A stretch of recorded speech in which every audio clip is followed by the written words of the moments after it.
We're playing in the best league in the country. We've had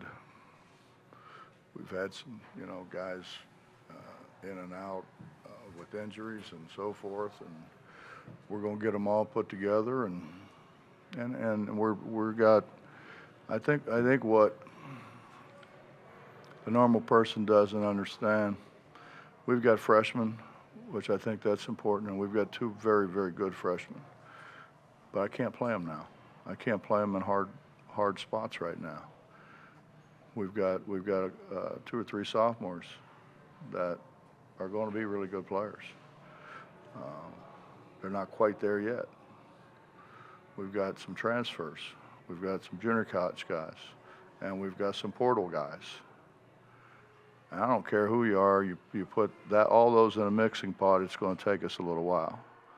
Now, when everybody gets to clicking and understanding what one another does a little bit better, don't worry about us being 0-5.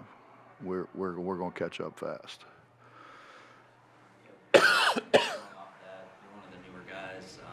I guess where do you think you guys are in kind of that gelling process? I would say that being a guy that has been in a similar situation as far as being a transfer on a new team with a bunch of new transfers and a whole new team, really, it comes down to, I think off the court we gel perfect. We're friends, best friends, whatever you want to call it. Like we're arm in arm 24/7. But on the court, I think we're so talented that everybody thinks it's their turn. I think that we need to start understanding that it could be anybody's night, any given night. And the reality of the situation is if you're not going that night, whether that be offensively, we'll say offensively, you can impact the game in a different way, and you can get the ball into somebody's hands that is hot that night. I think it's really just that little piece of recognition for us that we're missing right now.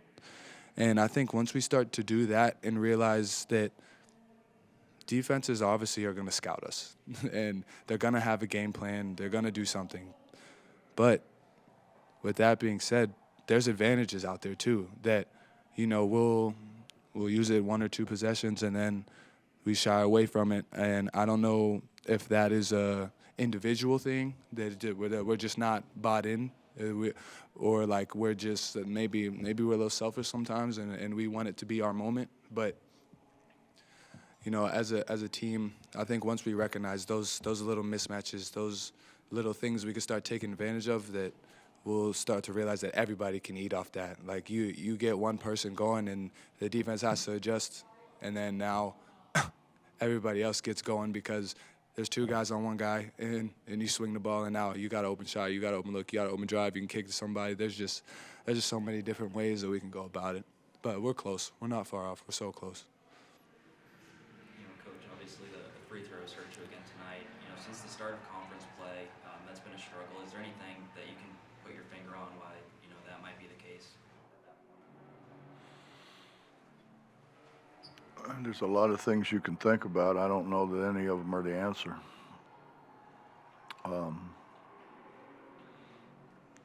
I think the first thing that people talk about, particularly with guys that are or have been good free throw shooters, is fatigue.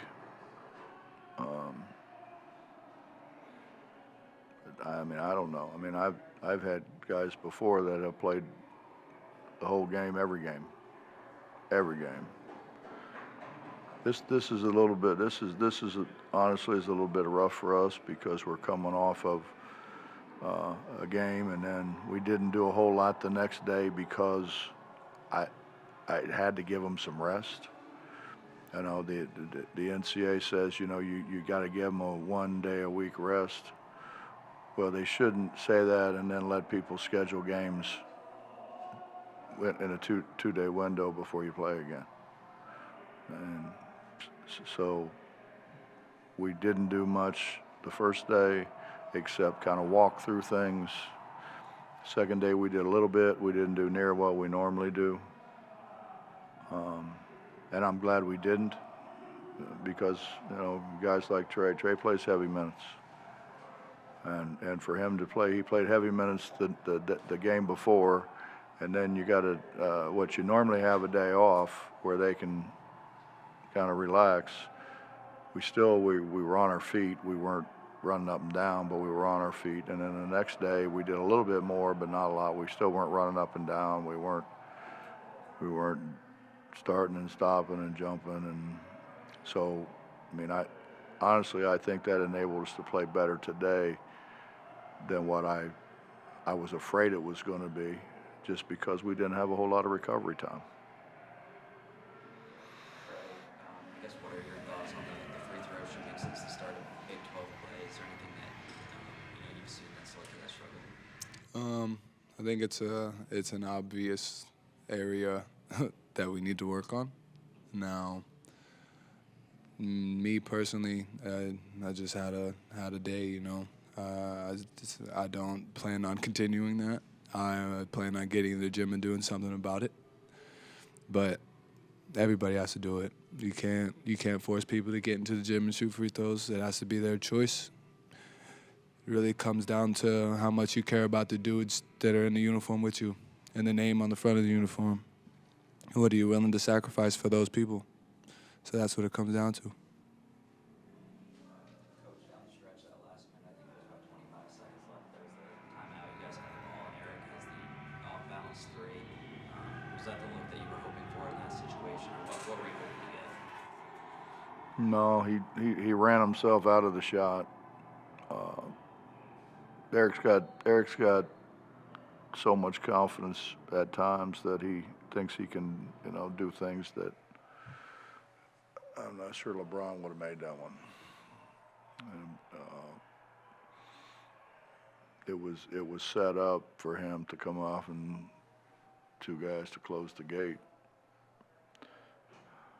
Or as they would say in Hoosiers, the old picket fence.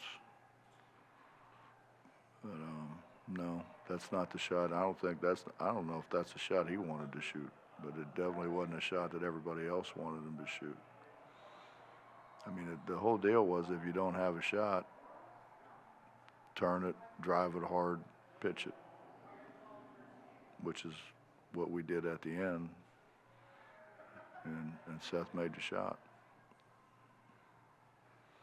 With Eric, he hasn't been as productive, as efficient since the start of Big 12 play. I guess, what do you say to him, or how do you get that production back, and have him, be that guy again? I don't have any idea other than the fact that Eric's has not been well. I mean, Eric has spent a couple days in the hospital. That's not the usual Eric. He's been sick. There's a lot of stuff going around. With Keedy, I know he had that concussion. He hasn't been 100%. I guess, where do you think he's at, kind of recovering from that, getting back from that at this point? Oh, I think he's close to being back.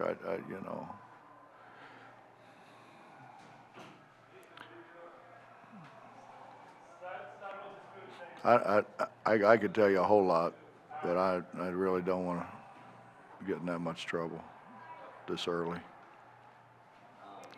Towards the end of that first half, I know you talked about some of those younger guys that you have on this team. I think you had Josiah and Pat.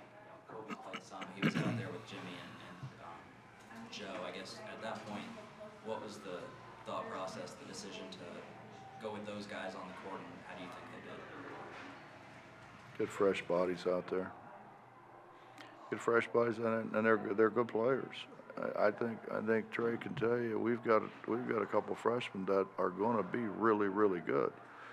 And they're not going to be good; they're going to be really, really good. But we can't play them now. It's what I said early on. We're trying to put together a whole lot of pieces that obviously some of them don't fit. But that's the position we've been put in. So we, sit down, cry about it, bitch about it, complain about it. We've decided we'd rather do something about it. With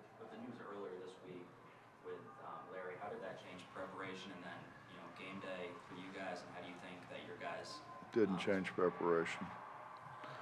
We talked about it, and as I said, the day that we had, we walked through pretty much what we needed to do. And the next day we went a little bit harder, but that's what I was going to do regardless. It didn't. That had nothing to do with the way we prepared. Not a thing. I imagine that's a tough situation for the guys. How do you think they've responded to it? Well, obviously they've responded pretty well.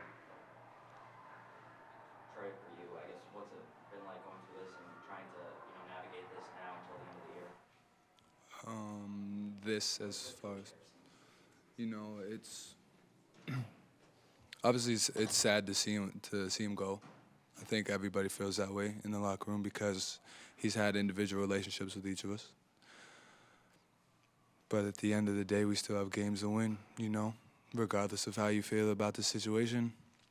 You still put on that West Virginia uniform, and you still have an opportunity to do something for not only West Virginia, but for yourself and your family, and really put yourself on the map. It's like I said, it's just an unfortunate situation, but nobody cares about your feelings in the Big 12. We got to still go out and compete and do the best we can.